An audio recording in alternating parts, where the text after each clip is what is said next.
is up, everybody? Welcome back to another video. As you can see, the weather is not looking nice.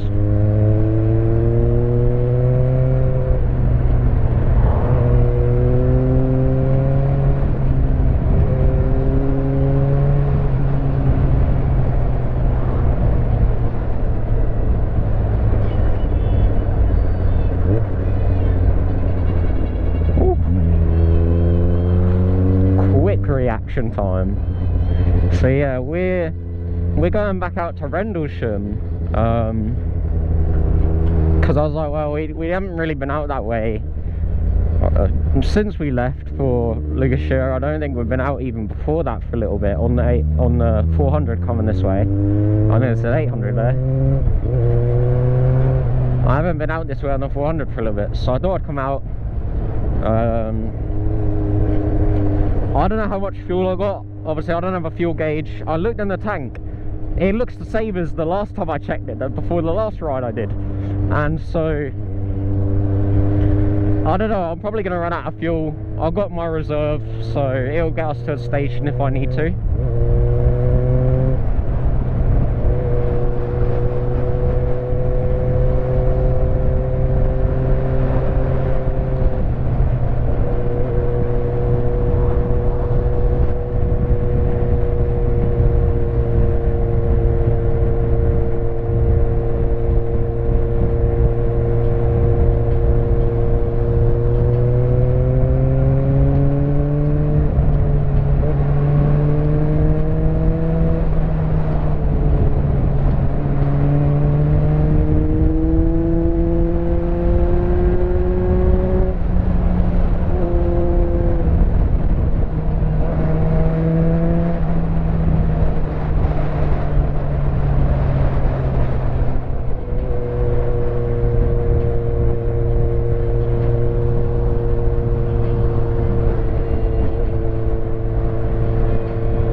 Something wrong with the bike.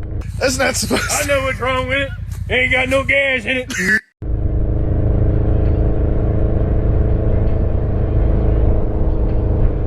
I need to pull over.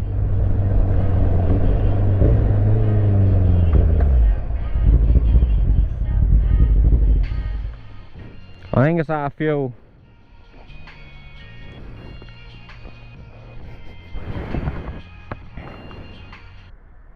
I think it's out of fuel. Let's put it onto reserve and see what happens.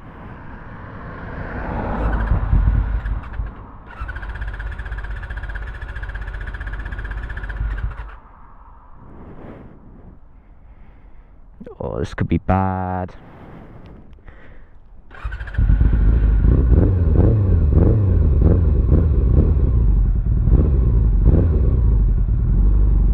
I'm gonna say it's out of fuel.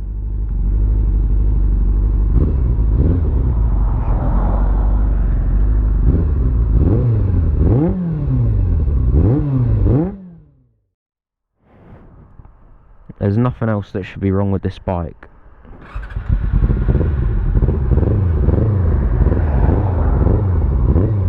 That's firing on 2 cylinders. No, I don't like that. I'm turning around. I'm going to turn around because that's not firing on all cylinders.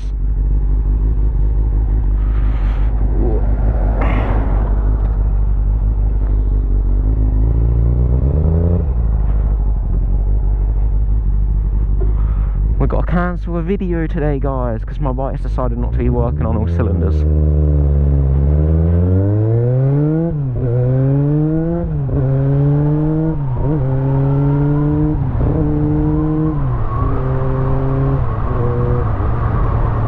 See, now it sounds okay.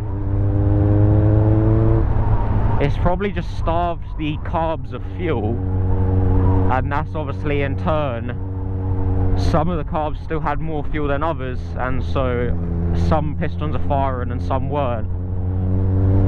The more I ride it, the more fuel it's going to get into the carbs, and it should in turn help.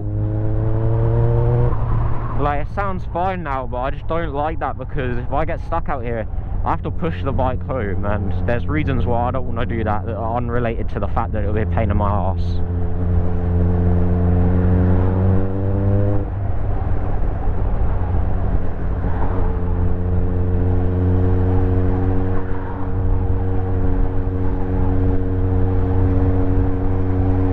We're gonna go apple green. If it runs fine to apple green, we'll put a little bit of fuel into it. And if it still seems fine, we'll come back out this way. I'll be back with you guys when I get to apple green, I guess, and I'll tell you whatever we're doing. Alright guys, I'm back. We're still headed out. I got fuel, I put a fiver in. Unfortunately, they didn't have E5 on any pumps. They had completely out of E5, so I had to put E10 in this for the first time. And ideally, I don't really want to put E10 in this because it's an old bike. It's 92. It weren't designed for E10. It's going to affect the performance a tiny margin. It's more maintenance wise. Obviously the carbs weren't made for it, the tank wasn't made for it. But it was only a fiver. I'll dilute it later with some with a bit more E5.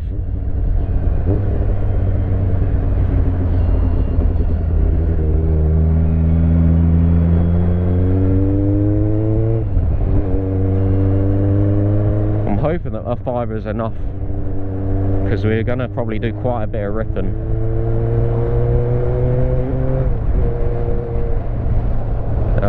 Usually, obviously, I just fill up to the max, but I'm gonna be honest, I've got no money.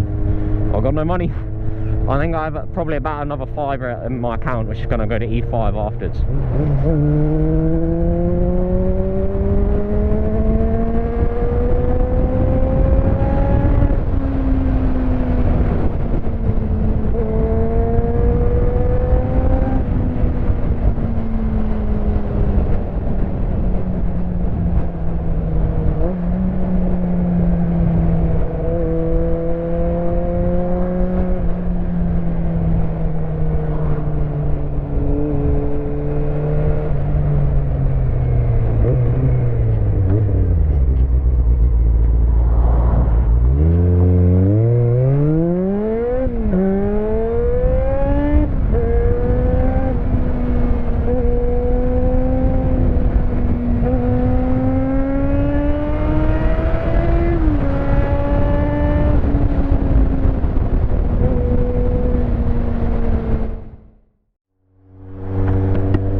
Guys, we finally made it out of Woodbridge.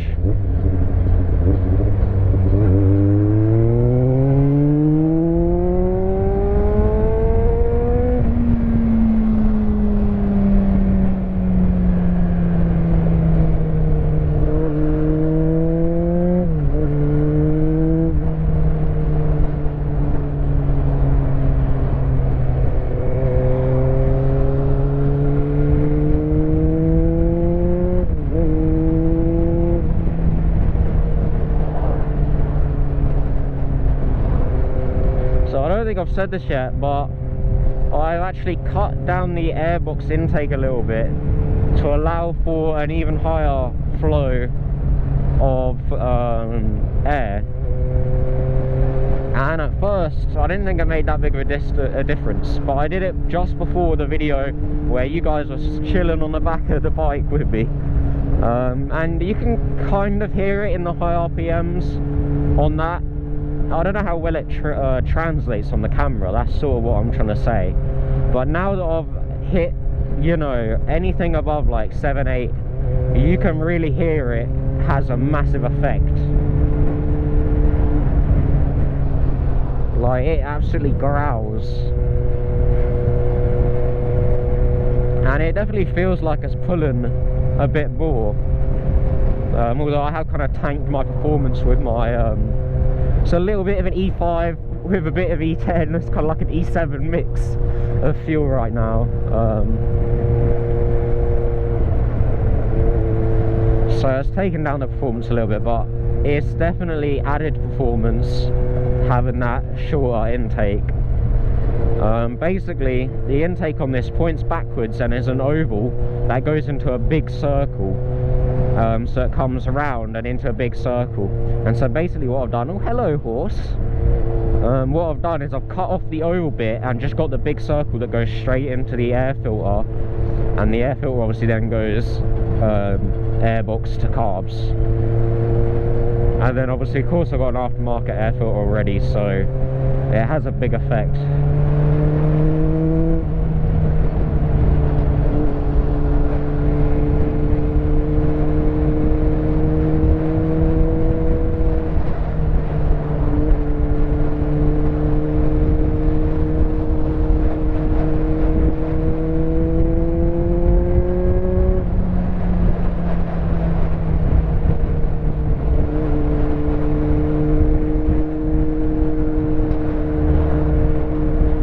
Clear and I'm going to overtake, but I want to make sure that I've got a good gap because the weather's not great today.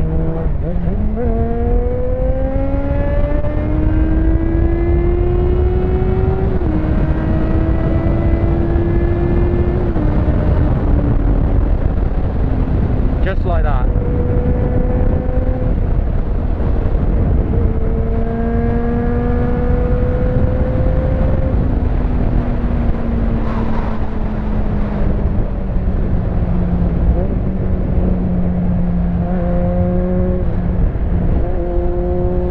The pothole.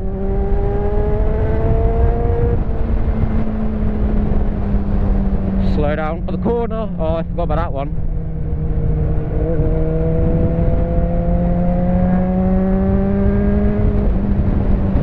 There's a second corner that's only a little bit more tight, so you can basically do the same speed.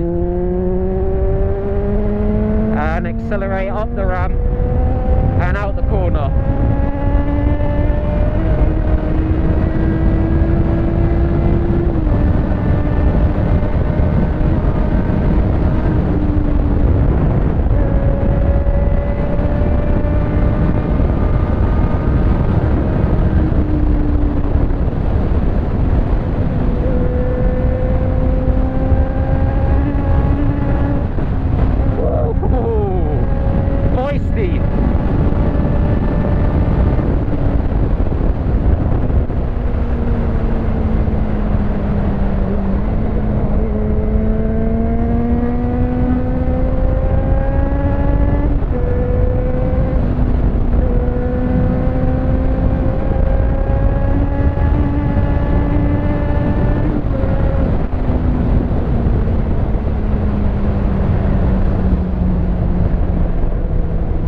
Doesn't like leaning while going over 100. Well, I think it was roughly around about 100-ish, might have been 90. I think I've said it before, I don't know the kilometers to miles conversion. So I don't know what that looks like. And I keep thinking, obviously I want to learn to wheelie this, but I don't know where to do it. I keep thinking about doing it here. I really want to do it a big open lot, private property where I'm not going to get arrested. And I also really want to get a cage on this before I learn, because I have a feeling I'm going to drop it more than once. You know, it's sort of the thing where when you ride bikes, there's multiple skills, but most of the time, depending on the reasoning for getting on a bike, you're sort of learning only one skill at a time, and it's hard to broaden out to multiple. It's like wheelies is a difficult skill to learn, it takes a while to master. So does getting your knee down in a corner, because if you're not careful, you're going to low side, because you're either going to reach too far, or you're just going to have like a bad posture, I guess you could say. A position, your riding position needs to be 100% correct. I also don't know what rev range to use. Like,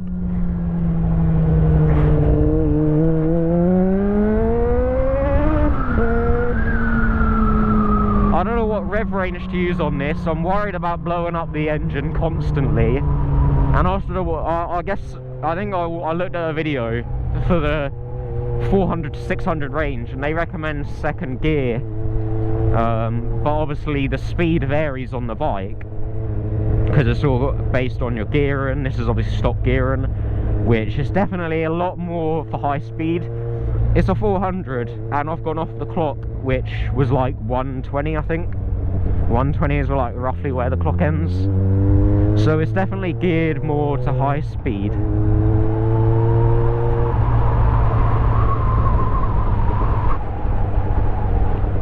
And I literally have never practiced wheelies on this bike ever. Like, that's the first time I've ever even tried popping the clutch. The first one brought it up a little bit, the second one it just didn't, it revved out. The clutch didn't slip, it more felt like the tyre spun, but it didn't actually spin.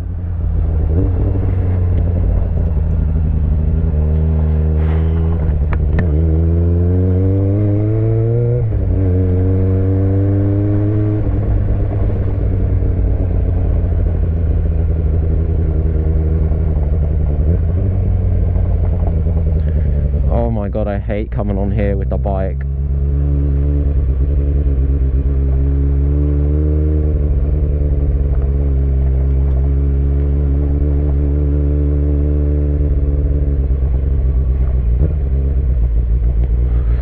Oh, this is nasty. Ooh.